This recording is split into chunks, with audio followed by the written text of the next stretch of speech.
Hey guys, Luke here, welcome back to episode 7 of my Liverpool FC career mode. Now, this episode, as you can tell by the start, we're going to be playing a quarter-final game in the Capital One Cup, and it's against Aston Villa, as you can tell here. We're going to see the lineups in a second, but I believe we're sort of going to be playing a more rotated side, as we have been the whole season pretty much through these cup games, as many teams have and many teams generally do.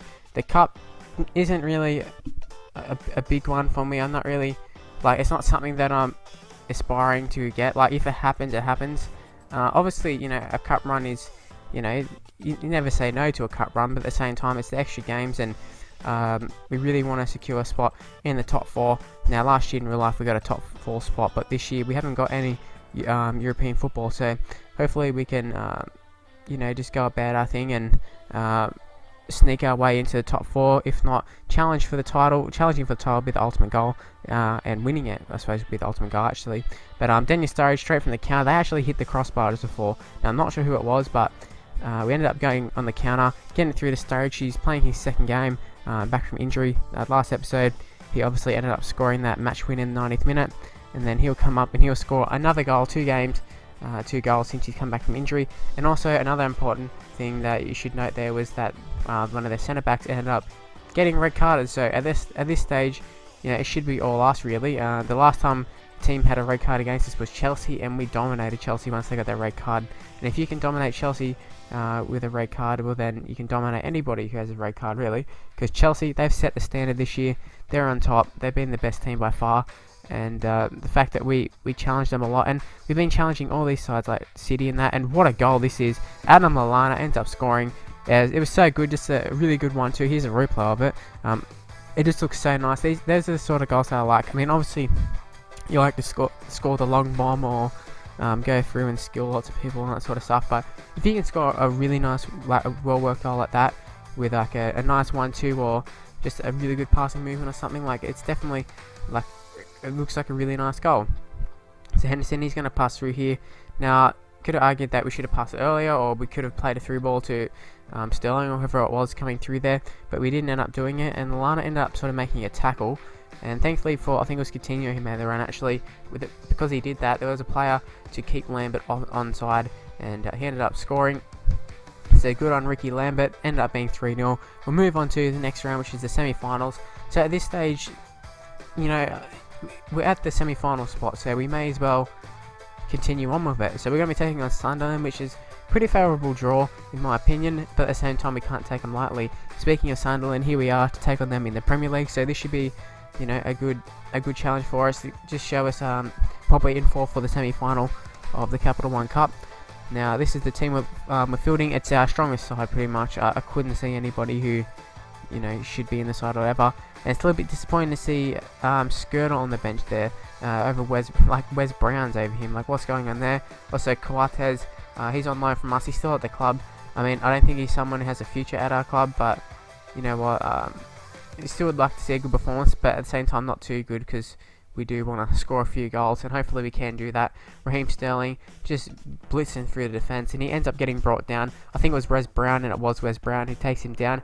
As you can see, it was a little bit of a weak, the fact that he did the big dive there, whatever, but definitely was contact, and it was 100% a penalty, but Raheem did make a meal of it.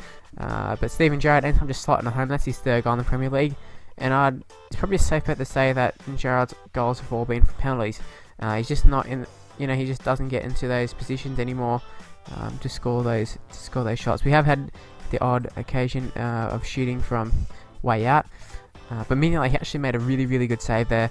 I would expect lesser goalkeepers to miss that one, but for all of Mignolet's faults, being a good shot stopper, that's not one of them. He's a top-notch shot stopper. I think his stats from his days at Sunderland, I think it was Sunderland, so this side really, they're top-notch, and that's why we thought he was so good at the start.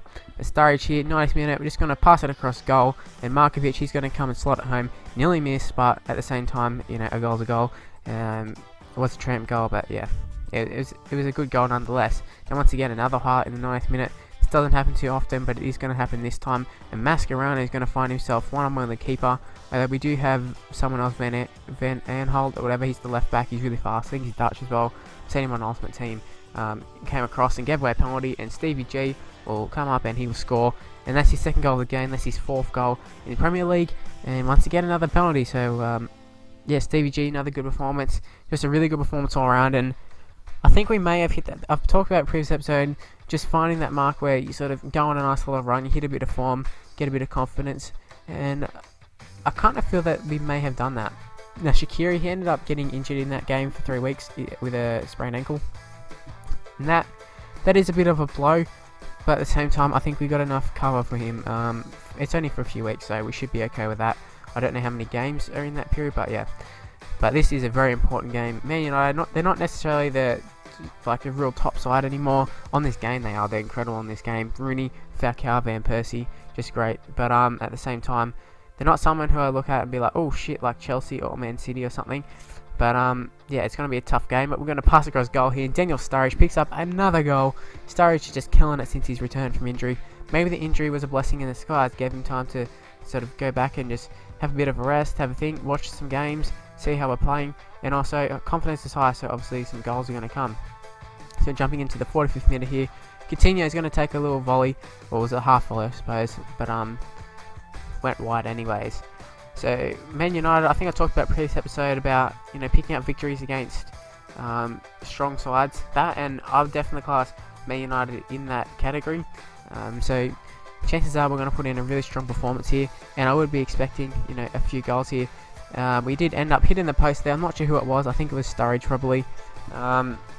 Pretty disappointed to not get that goal. But at the same time, if we can just hold on to 1-0, which we do through the Sturridge goal, that was enough. That's all we had to do. Ricky Lambert came on as a late sub. Obviously didn't have much time to make an impact, but would have been nice to see him get a goal. Overall, Mignolet picked up man of the match, but a pretty good performance. Now, we finally get some people who are worthy of the Youth Academy. Just a few of them. We had a Dutch person who probably won't end up being good enough, but we have a Spanish dude who definitely will be good enough for the first team at some point. But that's the end of the episode. Hopefully you enjoyed it. Hopefully you did enjoy that win against Man United. And hopefully that will give you enough of a reason to leave a like and also subscribe to my channel. And I'll see you next episode. Bye guys.